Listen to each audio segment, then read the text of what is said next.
আজকে আমি একটি চিকেনের রেসিপি দেখাচ্ছি, চাটপাটা চিকেন।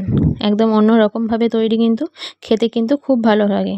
তো চলো শুরু করা যাক আজকে আমার এই রেসিপি। এর জন্য প্রথমে চিকেনের মধ্যে নিয়ে নেব আমি টক দই কিছুটা। এবার দিয়ে দেবো আদা রসুনের পেস্ট।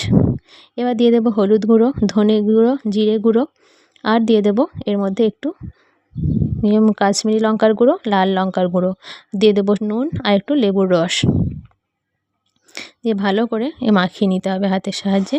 ম্যারিনেট করে রাখতে হবে মিনিমাম আধা ঘন্টার জন্য। দেখুন ম্যারিনেট করা হয়ে গেছে, এবার রেখে দেবো আধা ঘন্টার জন্য ঢাকা দিয়ে। এদিকে কড়ার মধ্যে সর্ষের তেল নিয়ে নিয়েছি, এবার দিয়ে দেবো এর মধ্যে পেঁয়াজ কুচি। পেঁয়াজটাকেও ভালো করে একটু লাল লাল করে ভেজে নিতে হবে, ঠিক এরকম বেরেস্তার মতো। দিয়ে এর মধ্যে ম্যারিনেট করা চিকেনটা আমি দিয়ে দেব। চিকেনটা দিয়ে ভালো করে নাড়তে হবে, ভালো করে কিন্তু কষিয়ে নিতে হবে। দেখতেই পাচ্ছেন আমি কত ভালো করে কষিয়ে নিয়েছি, ঠিক এরকমভাবেই কষিয়ে নিতে হবে। একটু জল অ্যাড করে দেব, দিয়ে ভালো করে আবারও মিশিয়ে নেব আমি। দিয়ে ঢাকা দিয়ে আমি চিকেনটা সেদ্ধ হতে দেব।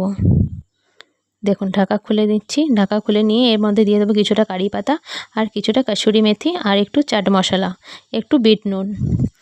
চাট মশলা বিট নুন কিন্তু অবশ্যই দিতে হবে, তবে কিন্তু চাটপাটা যে স্বাদটা সেটা কিন্তু আসবে। খানিকক্ষণ নেড়ে নিয়ে দিয়ে দেবো এর মধ্যে ঘি আর একটু গরম মশলা। ঘি আর গরম মশলা দিয়ে আবারও ভালো করে নাড়িয়ে নিলেই কিন্তু আমাদের এই চিকেন আজকে রেডি হয়ে যাবে। দেখতেই পাচ্ছেন রেডি হয়ে গেল, কত সুন্দর লাগছে দেখতে, খেতে কিন্তু দারুণ। তো আজকে আমার এই চিকেনের রেসিপি কেমন লাগলো অবশ্যই কিন্তু কমেন্ট করে জানাবেন।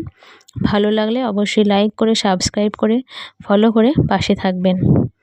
এরকম চিকেন অবশ্যই বাড়িতে